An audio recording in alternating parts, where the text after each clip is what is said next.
I came back from the ICU and saw my clothes on the sidewalk. My daughter shouted from the window, "I can't stand you anymore. You're just an expense." I canceled the mortgage check and bought a beach house for myself. I'm glad to have you. Here. Follow my story until the end and comment the city you're watching from so I can see how far my story has reached. The taxi driver kept glancing at me through the rearview mirror, concern etched across his weathered face. I caught his eyes and tried to smile, but even that simple gesture felt exhausting. 3 months in the ICU had left me weak, my legs unsteady, and my grip on the walker so tight my knuckles had gone white. "You sure this is the right address, ma'am?" he asked for the second time as we pulled up to what I still thought of as home. I nodded, fumbling with my purse to pay the fare. My hands trembled as I counted out the bills, a reminder of how the stroke had changed everything about my body. The driver helped me out of the car, his arm steady under mine as I struggled to stand. That's when I saw them. My clothes were scattered across the front lawn like colorful confetti after a party nobody wanted. My favorite blue cardigan, the one Maisie had given me for Christmas 3 years ago, lay crumpled near the mailbox. The floral dress I'd worn to my grandson's birthday party was draped over the garden fence, already stained with morning dew. I stood there, leaning heavily on my walker, trying to process what I was seeing. 3 months. I'd been fighting for my life in that sterile hospital room for 3 months, and this was what I came home to. The front door flew open, and Maisie appeared in the doorway. My daughter looked exactly the same perfectly styled blonde, hair, designer jeans, that expression of perpetual irritation she'd worn since her teenage years. But seeing her now, after everything I'd been through, something felt different. Colder. "Finally," she called out, not stepping off the porch.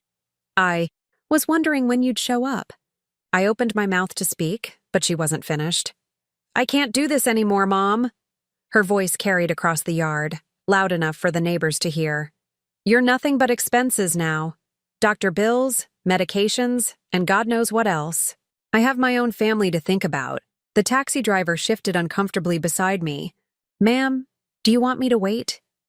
I should have said yes. I should have gotten back in that taxi and driven away right then. But shock had rooted me to the spot. This was my daughter, my only child. The little girl I'd raised alone after her father left us when she was 6. "Maisie," I managed to say, my voice barely above a whisper. "I just got out of the hospital." She crossed her arms, standing in the doorway of the house I'd been helping to pay for over the past 5 years. "And that's supposed to be my problem? I never asked you to have a stroke, Mom. I have 3 kids and a husband to worry about. I can't take care of you, too." The words hit me like physical blows. Each one landed in my chest, stealing what little breath I had managed to gather. The taxi driver's hand tightened on my arm, and I realized I was swaying. "Where am I supposed to go?" I asked. Maisie shrugged, the gesture so casual it made my stomach turn. "I don't know. Figure it out. You're the adult here, aren't you?" She stepped back inside and slammed the door. The sound echoed across the quiet neighborhood like a gunshot. I stood there, gripping my walker, staring at the closed door while my belongings lay scattered around me like evidence of a life that no longer mattered. The taxi driver cleared his throat gently. "Ma'am, I really think you should get back in the car." I turned to look at him, this stranger who was showing me more kindness than my own daughter. His face was soft with sympathy, and I realized he probably had children of his own.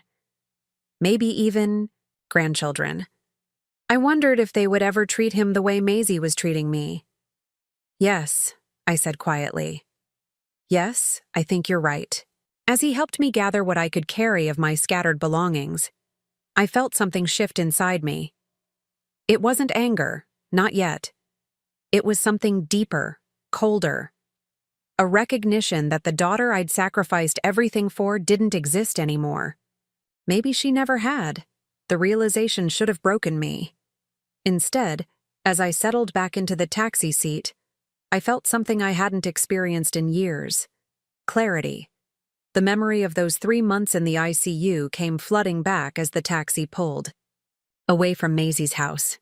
I closed my eyes and let myself remember what it had really been like, alone in that hospital bed, waiting for visitors who never came. It started on a Tuesday morning in October. I'd been making breakfast for Maisie's youngest, Emma, when the world suddenly tilted sideways. One moment I was flipping pancakes, the next I was on the kitchen floor, unable to move my left side, struggling to call for help. Maisie found me there 20 minutes later when she came downstairs. I'll never forget the look on her face, not worry, not fear, but annoyance. Pure annoyance that her morning routine had been disrupted. "Mom, what are you doing on the floor?" she'd asked, as if I'd chosen to lie there among the scattered pancakes. The ambulance ride was a blur of sirens and medical terms I didn't understand. But I remember holding on to one thought.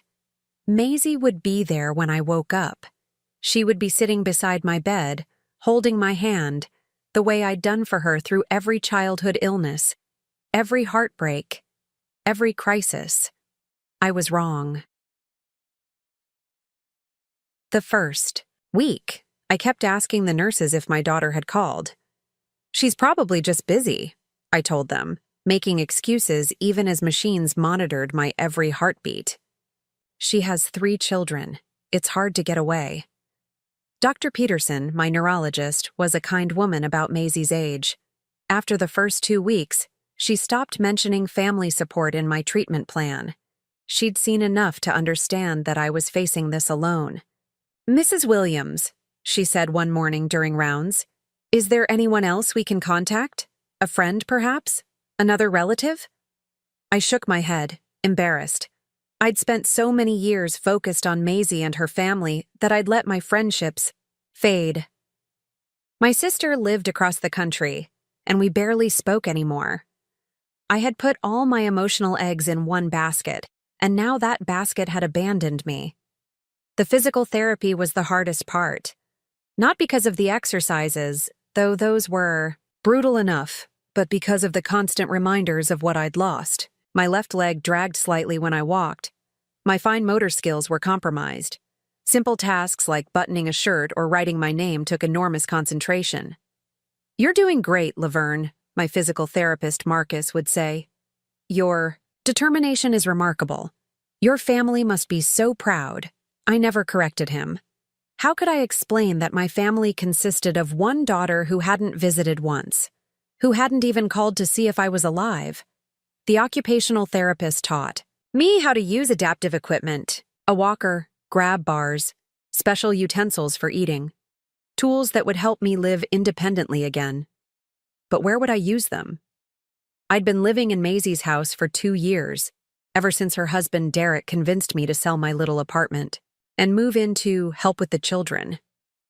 Now I understood it had never been about helping. It had been about convenience, free childcare, someone to cook and clean, an extra source of income. I'd been useful. Now I was damaged goods.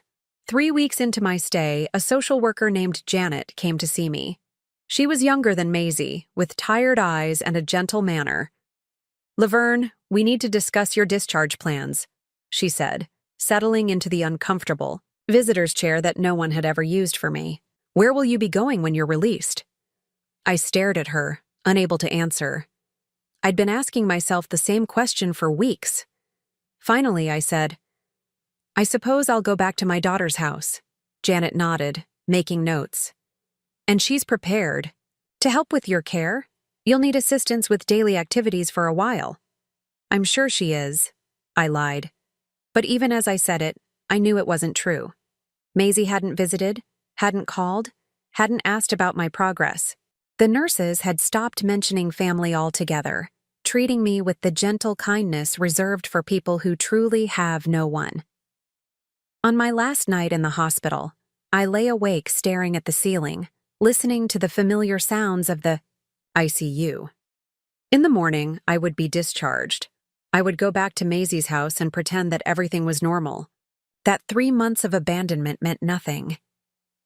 But as I watched the sun rise through my hospital window, I realized something had changed in me during those long, lonely months. I'd had time to think, to remember, to see my life with startling clarity.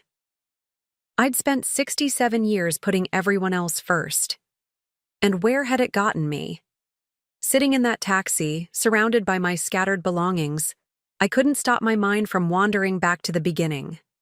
To the years when I thought sacrifice meant love, when giving everything seemed like the right thing to do. Maisie was 6 when her father walked out. I can still picture her little face pressed against the living room window, waiting for him to come back from his business trip. He never did. The divorce papers came 3 weeks later, along with a note saying he'd found himself and couldn't be tied down anymore. I was 28, working part-time at a dental office, with no college degree and a mortgage I couldn't afford alone. But I looked at Maisie's trusting eyes and made a promise I'd keep my family together, no matter what. The first job was cleaning offices at night. I'd put Maisie to bed at 7, then drive across town to vacuum and empty trash cans until 3 in the morning. Mrs. Henderson next door watched her for $20 a week, money I could barely spare but had to find. The second job came when Maisie turned 8 and Mrs. Henderson moved away. I started working weekends at a grocery store, stocking shelves and running register. Maisie would come with me, doing homework in the break room, falling asleep in the back office on the old couch the manager let me bring in.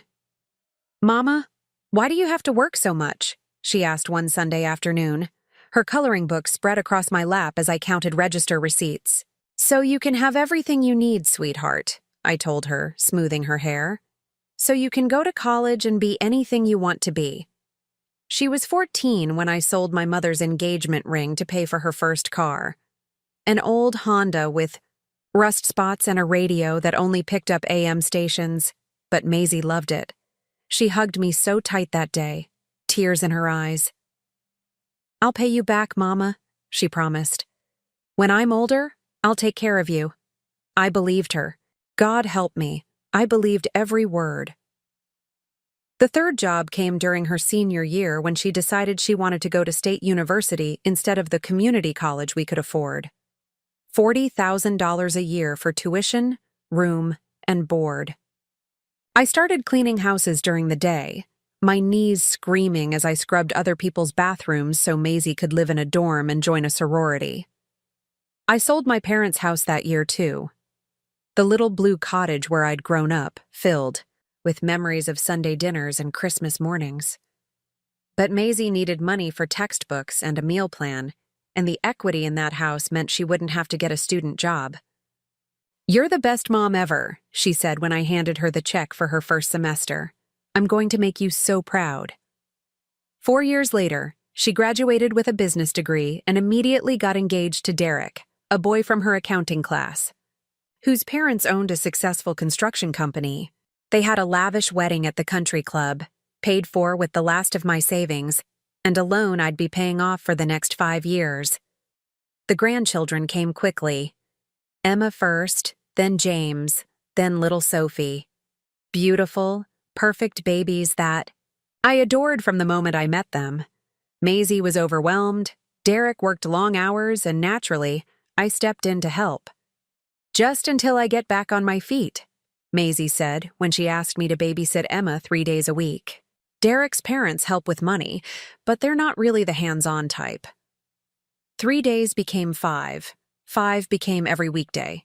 Soon I was packing diaper bags and making bottles, doing laundry and preparing meals. When James was born 18 months later, Maisie was too exhausted to manage both children. "Could you maybe stay over a few nights?" she asked, dark circles under her eyes. "Just until he starts sleeping through the night." The few nights turned into weeks, then months. When Sophie arrived 2 years later, there was no discussion. I simply moved into the spare bedroom and became the live-in grandmother. "We couldn't do this without you, Mom," Derek said one evening as I cleaned up after dinner while he and Maisie watched TV. "You're a lifesaver."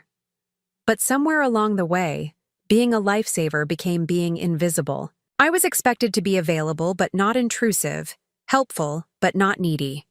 The children called me Nana, but when they needed comfort, they ran to Maisie. When they achieved something special, it was Derek who got the hugs. I told myself it didn't matter. Family was about sacrifice, about putting others first. That's what mothers did. That's what grandmothers did. The taxi driver was watching me in the rearview mirror again. "You okay back there, ma'am?" I realized I'd been crying silently, tears streaming down my cheeks as I stared at Maisie's closed front door. 40 years of sacrifice, and this was my reward: a pile of wet clothes on a stranger's lawn and a daughter who couldn't be bothered to visit me in the hospital. "I'm fine," I said, wiping my eyes. Just remembering things I'd rather forget. Living in Maisie's house for 2 years before my stroke had been like watching myself disappear in slow motion. It didn't happen all at once, the transformation from beloved grandmother to unwanted burden. It was gradual, insidious, like water slowly wearing away stone. It started with small things. Comments about how I loaded the dishwasher wrong, or how I folded the children's clothes differently than Maisie preferred. Derek would roll his eyes when I asked about their day, as if my interest was an intrusion rather than genuine care. "Mom, you don't need to wait up for us," Maisie said one Friday night when they came home from dinner at 10:30. I'd been reading in the living room, keeping an ear out for the children upstairs. "We're adults. We don't need a babysitter." But the next weekend, when they wanted to go out, it was assumed I'd be there. No asking, no please, just, "We'll be back by midnight," called over their shoulders as they headed out the door. The children began to change too. Emma, who used to run to me with scraped knees and hurt feelings, started going to Maisie instead. When I offered to help with homework, James would say, "Dad already explained it to me." Sophie, the youngest, barely acknowledged me anymore unless she wanted something. "They're just getting older," Maisie explained when I mentioned feeling left out. "Kids naturally gravitate toward their parents as they grow up. It's normal." But it didn't feel normal. It felt like I was being erased from their lives, one interaction at a time. The worst part was how they talked about me when they thought I couldn't hear. Late at night, after the children were asleep, their voices would carry from the kitchen to my bedroom. "She's getting slower," Derek said one evening. "Did you see how long it took her to get Emma ready for school this morning?" "I know," Maisie replied. "And she forgot to pack James's lunch again yesterday. I had to bring it to school during my lunch break." I had packed his lunch. It was sitting on the counter where I always left it. But somehow, in Maisie's version of events, I was the one who'd forgotten. The criticisms became more frequent, more pointed. I was too lenient with the children. I was too strict. I cooked dinner too early. I cleaned the bathrooms wrong. I watched too much television. I didn't help enough around the house. Nothing I did was right anymore. "Maybe you should think about getting your own place again," Maisie suggested one morning over coffee. "Now that the kids are older, we don't really need as much help." But when I started looking at apartments, suddenly there were reasons I couldn't move. Emma's school play was coming up. James had been asking for me specifically to help with his science project. Sophie was going through a difficult phase and needed stability. "Maybe wait until after the holidays," Derek said. The kids would be devastated if Nana moved out before Christmas. So I stayed, trapped in a house where I was simultaneously essential and unwanted. Needed, but resented. The isolation was the cruelest part. My few remaining friends had gradually stopped calling. "We know you're busy with family," they'd say, when I did manage to reach them. Maisie encouraged this distance in subtle ways. "You don't want to burden Helen with your problems," she'd say, when I mentioned calling my old friend from the dental office. "She has her own life to worry about." When I mentioned visiting my sister in Oregon, Maisie's face would tighten. "Right now? With everything we have going on? I really need you here, Mom." So I stayed. I made myself smaller, quieter, more accommodating.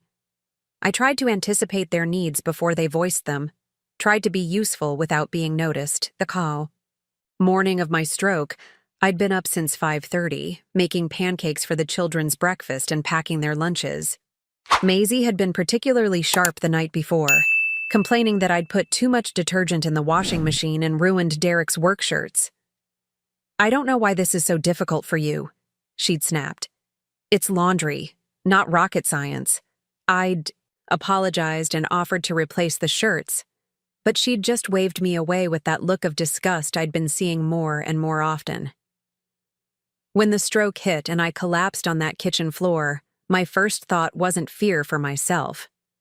It was worry about the pancakes burning on the stove and whether the children would have breakfast before school.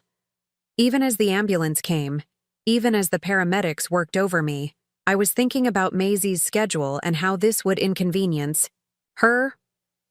I should have known then.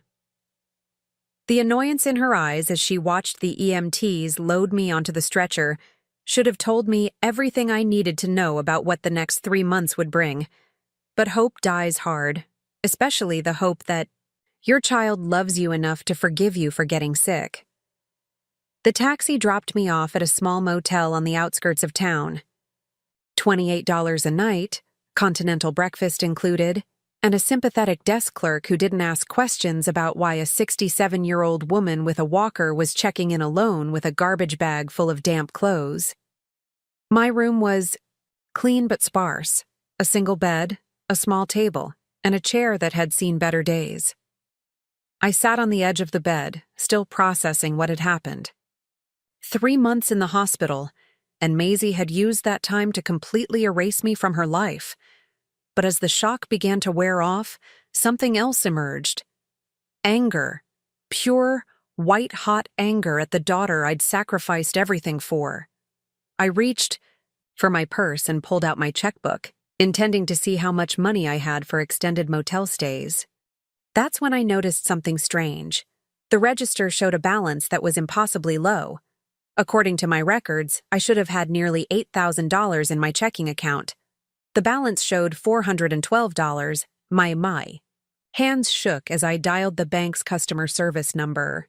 "Mrs. Williams," the representative said after I'd provided my account information. "I show several large withdrawals over the past 3 months, all authorized by your power of attorney." "My what?" "Your daughter, Maisie Parker, has been listed as your power of attorney since October 15th. She's made several withdrawals to cover medical expenses and care costs." The room started spinning. I gripped the phone tighter. "I never signed a power of attorney." There was a pause. "Ma'am, I have the documentation right here. It was notarized and filed while you were in the hospital for your medical care according to the notes." After I hung up, I sat in that dingy motel room and felt something crack open inside my chest. Not only had Maisie abandoned me during my illness, she'd stolen from me. She'd somehow obtained legal control of my finances and drained my account while I was fighting for my life. But she'd made one crucial mistake. She didn't know about the other accounts. My father had been a cautious man, suspicious of banks and government oversight. Before he died, he'd taught me the value of keeping money in different places. "Never put all your eggs in one basket, Laverne," he'd said. "And never let anyone know exactly how much you have." I'd followed his advice. The checking account Maisie knew about was what I used for daily expenses, but there was a savings account at a different bank, one I'd been contributing to for 40 years. Money from my parents' life insurance, the proceeds from selling their house, careful investments I'd made over the decades. Money Maisie had no idea existed. The next morning, I took a taxi to First National Bank, where I'd had an account since 1982. The balance made me gasp. Nearly $200,000, untouched and earning interest for all these years. "Mrs. Williams," the branch manager Patricia greeted me warmly. "It's been so long since we've seen you. How can we help you today?" I explained my situation carefully, watching her expression grow more concerned with each detail. When I finished, she leaned back in her chair. "What you're describing sounds like financial elder abuse. she said gently. It's more common than you might think. Adult children who take advantage of their parents' trust. What can I do about it? Patricia gave me the name of an attorney who specialized in elder law. Martha Rodriguez has handled cases like this before. She's tough but fair. That afternoon, I sat in Martha Rodriguez's office, a small woman with steel gray hair and eyes that missed nothing. I told her everything: Maisie's control over my finances, the power of attorney I'd never signed, the months of abandonment in the hospital. We can challenge the power of attorney, Martha said, making notes. If you didn't sign it willingly, or if you were incapacitated when it was filed, we have grounds to have it invalidated. But I have to ask, are you prepared for this to get ugly? Family financial disputes usually do. I thought about Maisie's face as she'd screamed at me from her doorway. About 3 months of silence while I learned to walk again. About coming home to my belongings scattered on the lawn like garbage. It's already ugly, I said. Martha smiled, and I saw something fierce in her expression. Good. Let's get your money back. But as we began to dig deeper into the paperwork, Martha discovered something that made my blood run cold. Maisie hadn't just stolen from my checking account. She'd been planning this for months. Look at this, Martha said, spreading documents across her desk. She filed paperwork to have you declared mentally incompetent. The stroke was just the opportunity she was waiting for. The papers were dated 2 weeks before my stroke. Maisie had been planning to have me declared unfit to manage my own affairs, to take control of my finances and my life. The stroke had simply made it easier. She was going to put me in a nursing home, I whispered, reading through the documents. She'd already contacted 3 facilities. Martha nodded grimly. And she would have been your legal guardian, controlling every aspect of your care and your finances.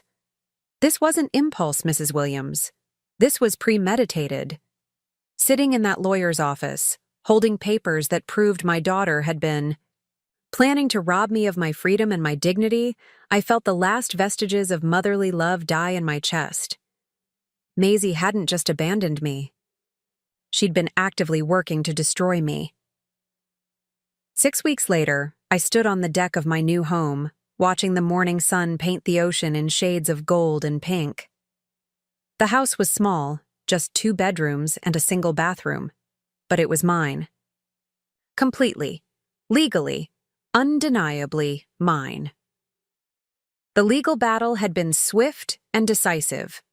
Martha Rodriguez was as fierce as she'd promised, and when faced with evidence of fraudulent power of attorney documents and planned elder abuse, Maisie's lawyer had advised her to settle quickly and quietly. My stolen money was returned, along with penalties and interest. More importantly, all legal documents giving Maisie any control over my affairs were nullified. I was, in the eyes of the law, a competent adult capable of making my own decisions. The house had been a lucky find, a small beach cottage in a quiet community 40 miles from Maisie's neighborhood. The previous owner had been an elderly man whose children wanted a quick sale. I'd paid cash, no mortgage, no debt, no strings attached to anyone. I was adapting to my physical limitations better than I'd expected. The walker helped with balance, and I'd had grab bars installed in the bathroom and shower. A local grocery store delivered twice a week, and I'd found a gentle yoga class for seniors at the community center. For the first time in decades, my time was my own. I read books without interruption, watched movies I actually wanted to see, and ate meals when I was hungry, rather than when someone else's schedule demanded it. The isolation I'd feared turned out to be exactly what I needed. Peace, quiet, the absence of criticism and constant demands.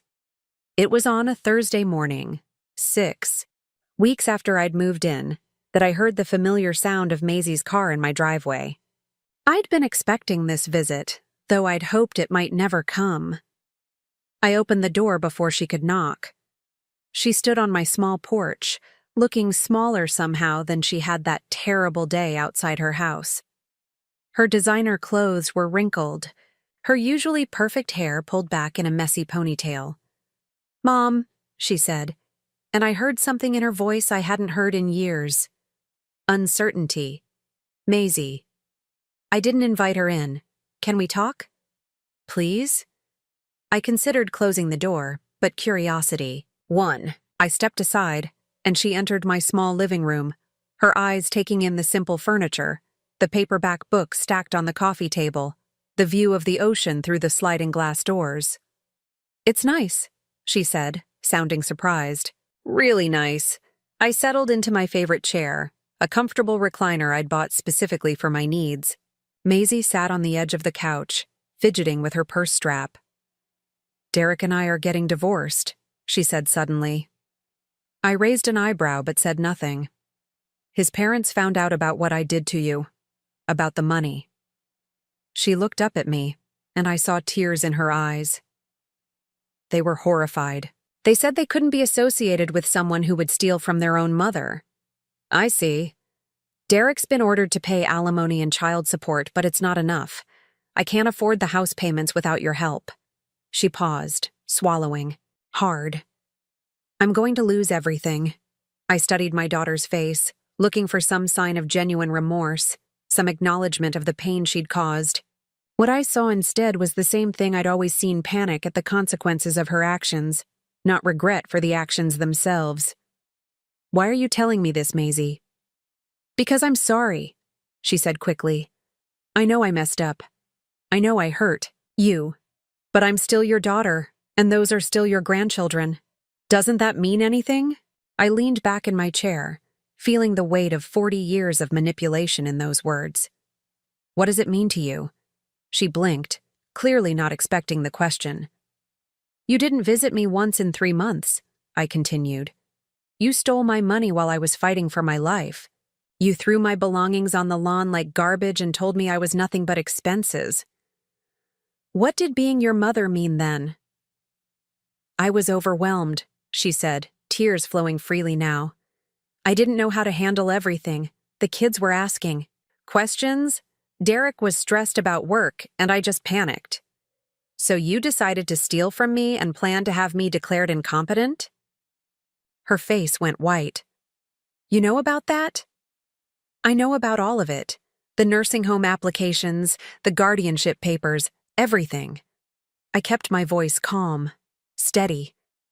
"This wasn't a moment of panic, Maisie. This was planned. You were going to take my freedom, my dignity, and my money, and warehouse me somewhere convenient." She buried her face in her hands, sobbing. "I didn't mean for it to go that far. I just wanted to make sure you were taken care of." "No," I said firmly. "You wanted to make sure I was contained. There's a difference." We sat in silence for several minutes, the only sound her crying and the distant crash of waves against the shore. Finally, she looked up. "What do you want from me? How can I fix this?" I considered her question carefully. "I want you to leave." "Mom?" "Please. And I want you to think about what kind of person you've become, what kind of mother you want to be to your children. Because right now, you're teaching them that family members are disposable when they become inconvenient." I stood up, signaling the end of our conversation. "If you ever want a real relationship with me, one where I'm treated with respect and dignity, you know where to find me. But I won't be anyone's ATM or babysitter anymore. And I won't tolerate being treated as less than human." Maisie stood slowly, understanding that this was final. At the door, she turned back one last time. "I do love you, Mom." I looked at her. This stranger who shared my DNA but none of my values. "I hope someday you learn what love actually means." After she left, I returned to my chair and watched the ocean. The waves rolled in and out with eternal patience, wearing away the shore grain by grain, reshaping the landscape through persistence and time.